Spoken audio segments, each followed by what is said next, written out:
이스라엘 백성은 구름이 떠오르고 나팔이 울리면 질서 정연하게 행진했습니다. 하지만 광야는 이제 막 시작이었습니다. 민수기 11장부터 20장은 광야 속에서 이스라엘 민족이 흔들리는 과정을 보여줍니다. 처음엔 모두가 기대에 차 있었어요. 하지만 길은 생각보다 길었고 햇볕은 점점 더 뜨거워졌습니다. 조금씩 사람들의 마음이 지치기 시작합니다. 이 길이 맞는 거야. 언제쯤 끝나는 거야? 주께서 그 말을 듣고 진노하시어 그들 가운데 불을 놓아 진 언저리를 불살라버립니다. 모세, 여기 하나님의 불이 났어요. 모세가 그곳에서 하나님께 기도하자 불은 잠잠해집니다. 그래서 그곳을 다베라, 주의 불이 있었던 곳이라 부르게 됩니다. 이스라엘 백성은 먹을 것 때문에 또 불평하고 울며 말합니다. 고기가 먹고 싶다. 이집트에서는 맛난 것들을 먹었는데 모세는 사람들의 울음소리를 들으며 혼자 감당하기엔 너무 무겁다고 느낍니다. 하나님은 장로 70명을 세우시고 하나님의 영이 그들 위에도 머물며 그들이 모세를 도와 백성들을 돌보는 일을 나누어 하게 됩니다. 그리고 곧 하나님께서 바람을 일으켜 메추라기가 광야에 가득 내려옵니다. 사람들은 탐욕스럽게 모으기 시작하죠. 하나님은 그들의 탐욕에 진노하셔서 고기가 아직 입에 있을 때 큰 재앙으로 그들을 치셨고 살아남은 백성들은 탐욕에 사로잡힌 백성들을 묻어 그곳은 기브롯 핫다아와 탐욕이 묻힌 곳이 됩니다. 그리고 또 하나의 일이 일어납니다. 아론과 미리암이 모세를 비방하죠.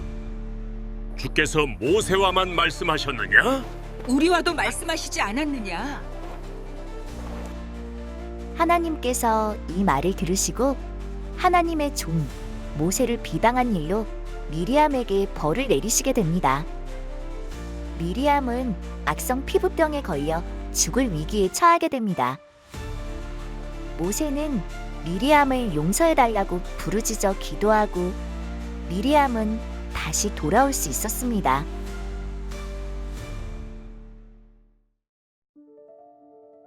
약속의 땅 가나안. 하나님은 약속의 땅을 정탐하게 하십니다. 모세는 주의 말씀대로 12명의 정탐꾼을 보냈습니다. 풍요로운 땅, 견고한 성과 강해 보이는 적. 그들은 40일 동안 가나안의 이곳저곳을 정탐하고 돌아옵니다. 그리고 그 땅에서 가져온 과일을 보여주었죠. 그곳은 정말 젖과 꿀이 흐르는 곳입니다. 이것이 바로 그 땅에서 난 과일입니다. 하지만 그 땅에 살고 있는 백성은 강하고 성읍들은 견고한 요새처럼 되어 있습니다. 올라갑시다. 올라가서 그 땅을 점령합시다. 우리는 반드시 그 땅을 점령할 수 있습니다. 그 백성은 키가 장대 같은 사람들입니다. 그들에 비하면 우린 그저 메뚜기 같았습니다. 차라리 우리가 이집트 땅에서 죽었더라면 더 좋았을 것이다. 주님은 왜 우리를 이 땅으로 끌고 와서 칼에 맞아 죽게 하는가? 우두머리를 다시 세우자. 그리고 이집트로 돌아가자. 주께서 우리를 사랑하신다면 그 땅으로 우리를 인도하실 것입니다. 젖과 꿀이 흐르는 그 땅을 우리에게 주실 것입니다. 여러분은 주를 거역하지만 마십시오. 주께서 우리와 함께 계시니 그들을 두려워하지 마십시오. 이스라엘 백성들은 여호수아와 갈렙을 돌로 쳐 죽이려 했습니다. 그 순간 성막 위에 하나님의 영광이 나타납니다. 그리고 선언이 내려집니다. 언제까지 이 백성이 나를 멸시할 것이라더냐? 언제까지 나를 믿지 않겠다더냐? 내가 전염병으로 이들을 쳐서 없애고 너를 이들보다 더 크고 힘센 나라가 되게 하겠다. 모세는 하나님께 백성들을 용서해달라고 간절히 빕니다. 하나님께서는 이스라엘 백성을 용서하시지만 이집트로 돌아가는 것이 낫겠다라고 말했던 20세 이상의 성인들은 약속의 땅에 들어가지 못하고 광야에서 죽음을 맞이하게 되었습니다. 그리고 광야는 길어집니다. 하루 이틀이 아니라 40년 동안 광야에서 방황하게 하셨습니다. 고라와 다단과 아비람, 그 무리가 모세를 거역하며 반기를 들었습니다. 그들이 모세와 아론에게 대항하여 모여서 항의합니다. 온 회중 각자가 다 거룩하고 그들 가운데 주께서 계시는데 어찌하여 당신들은 주의 회중 위에 군림하려 하오? 내일 주님께서 누가 그분의 사람인지 보여주실 것이다. 다음 날 고라와 그의 무리와 그들을 지지하는 250명 사람들이 각자 손에 향로를 들고 회막 앞에 섭니다. 그때 주님의 영광이 회막 위에 나타나고 모세는 백성을 향해 외칩니다. 이 사람들에게서 멀리 떨어지십시오. 순간 땅이 갈라지고 고라와 고라를 따르던 모든 사람과 그들의 모든 소유를 삼켜버립니다. 그리고 주의 불이 내려와 향로를 들고 있던 250명을 불살라버립니다. 다음 날 백성들은 또다시 말합니다.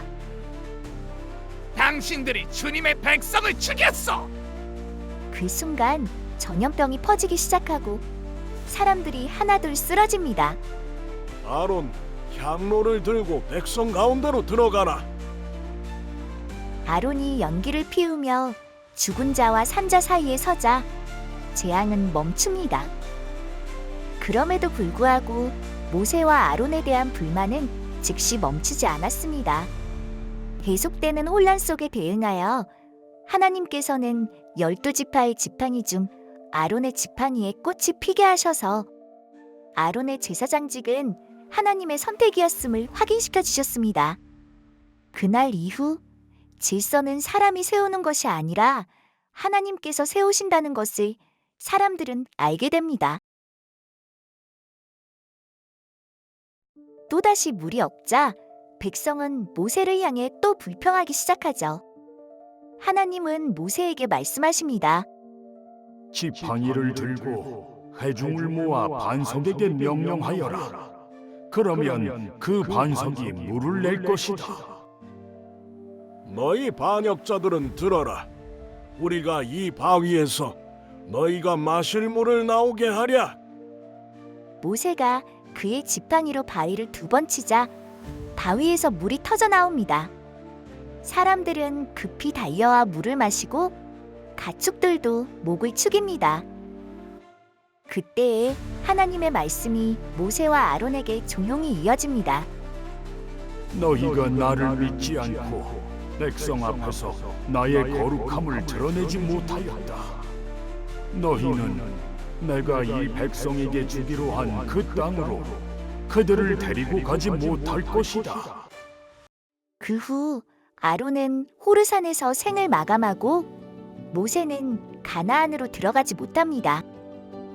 광야에서 이스라엘은 수없이 불평했고 여러 번 하나님을 원망하며 돌아서려 했습니다. 그럼에도 불구하고 하나님은 단 한 번도 그들을 떠나지 않으셨습니다. 하나님은 함께 하셨지만 불순종에는 반드시 책임이 따랐고 어떤 선택은 약속의 땅 앞에서 멈추게 만들었습니다. 광야는 은혜의 자리였지만 동시에 순종을 시험받는 자리였던 것이죠.